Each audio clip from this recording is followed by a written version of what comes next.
Chavdalet Kislev, as we say in Hebrew. It marks the Hilula of a really great Hebron rabbi. His name was Rabbi Haim Hezekiah Medini, Zecher Tzadik Livracha. He was actually born, I believe, in the English year 1834. Heard from somewhere else, also possibly 1832, but passed away in Hebron, one of the 4 holy cities of Israel, in the English year 1904. Now, he was known, let's just say, by the title of his great Torah book in of itself, called the Stei Chemed, and he was a great Torah scholar during the heart of the 19th centuries of itself. But let's explore a few of the highlights of the great rabbi's life. So now, his name was originally Hezekiah, Rav Hezekiah, but I think the name Haim was added to his name at one stage in his life. I think this was a period where he unfortunately suffered from a serious illness at one point in time. So naturally, this led to his initials being spelling as Chacham, which is appropriately a play on the words that also mean naturally a sage, someone with wisdom. Although it was spelled differently, it was still pronounced very similarly. So it's actually interesting. He came from great rabbinic heritage. His father's name was Harav Raphael Asher Eliyahu Medini, who was a very great rabbi, I think from Jerusalem in of itself. And his wife was Rabbanit Kalu Vida. Very interesting enough. So he would get married at the age of 18. He himself did. I believe his wife's name was Rabbanit Rivka. And he would study under great Torah auspices. I think at that point in time, he would actually study under the auspices of the Rishon LeZion at that period of time, Sephardi chief rabbi. It happened to be Rabbi Yitzchak Kubo at the time, and also great Rabbi Yosef Nisim Burla, who I believe he himself happened to be the head of the Jerusalem rabbinical court. He was Av Bet Din, as we say in Hebrew. So he will receive smicha, a rabbinic ordination, I believe, only at the age of 19. So he was such a great Torah scholar in himself.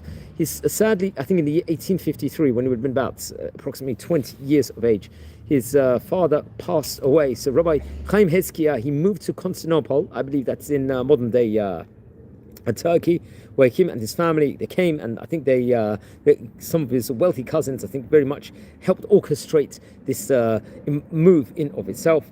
And over there, he would become among the great scholars of his generation inside that place and really inject great Torah. He would tutor over there many of the young students over there in of itself. He would teach and educate. He would work, but at the same time would be doing huge Torah study. Even in that day, he became like an outstanding scholar over there at that point in time here when he arrived there. And I think he was offered a position in the city's rabbinical court. However, I think at that point in time, he didn't take up this position. He refused it, reported over, preferring to devote his time to study and writing because he was a writer. And I think when he was in Constantinople, he would actually publish his first work called it Michtav LeChazkiyahu. I believe this was in the year 1865. So at that stage in time, he was approximately just over 30 years of age. I believe that was a Hebrew year 5625. And he became very famously known, especially for the book, and because he was such an outstanding Torah scholar in that point in time. And he was writing a lot and different works at that point in time, and very much making a huge influence on, let's just say, that specific vicinity on of itself. So it's actually interesting when he would travel.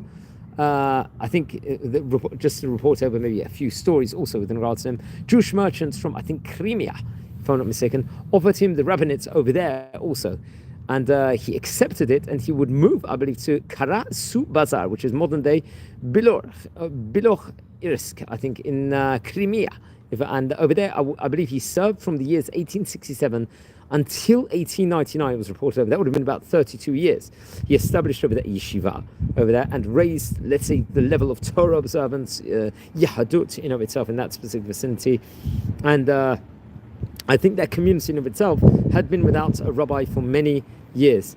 I believe he had one son and 3 daughters. I think his only son, it was reported over, in the year 1868, Chaim Hezekiah wrote a sefer in memory of his only son, I think, passed away, in the year 1868. This was in 5628. And Rav Chaim Hezekiah wrote a sefer in memory of his son and called it the Or Li. This is a light onto me. And I think it was published, I think, in the year 1874, if I'm not mistaken. He published, I think, the book anonymously, and it contains various different responses, let's just say, in of itself, on various different Talmudic interpretations. He also wrote a halachic work called the Pakuot Sadeh. I think this was printed actually in Jerusalem in the year 1900. And Sefer Bakashot, this was printed in Odessa. I believe, modern-day Ukraine in the year 1879. This featured various different piyutim, let's just say, of itself, songs, Oriental Jewish communication for the communities in itself, and included, I think, services of Shabbat, festivals in of it. And I think it was republished at a later stage in a greater, let's say, larger version of itself under the name Ne'im Zemirot. I think that was actually printed in Warsaw in 1886, I'm not mistaken. We're talking about 140 years approximately ago. He's also became the Torah author of several collections of responsa, which appeared in various different books, let's just say, by during that time. He, during the 33-year tenure in Karusu Bazar, he wrote the greater part of his, let's say, the great work which he's most famous for, called the Sedei Chemed, which corresponded with various different sages, let's just say, around like the entire globe at that point in time, to clarify, let's say, different dinim laws, which was as stated, let's just say. I think this work was in itself to, let's say, inform an encyclopedia of responsa, and was together with, I think there was famous Rabbi Yitzhak Lamprontes. He had himself a great book. We actually did a video on Rabbi Yitzhak not so long ago called the Pachad Yitzhak. I think it was a main indexing resource, let's just say, for his sponsor, until obviously there was emergence at a later stage with the modern resources such as Talmudic Encyclopedia and Osar HaPoskim database. I believe in the year 1899, Rabbi Medini returned to Israel at that stage in time, and he would stay first in Yerushalayim, over there for a 2-year, 10-year period, and then he heard that he was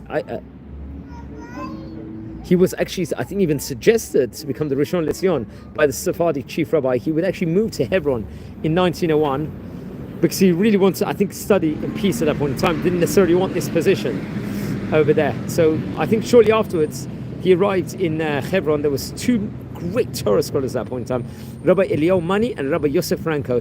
They unfortunately passed away, and there was a search for a new chief rabbi of Hebron at that point in time had begun. I think Rabbi Medini rejected, like, say, the offers that came about at that stage in time initially, but eventually he would actually go on and serve as a chief rabbi until he passed away in the year 1904.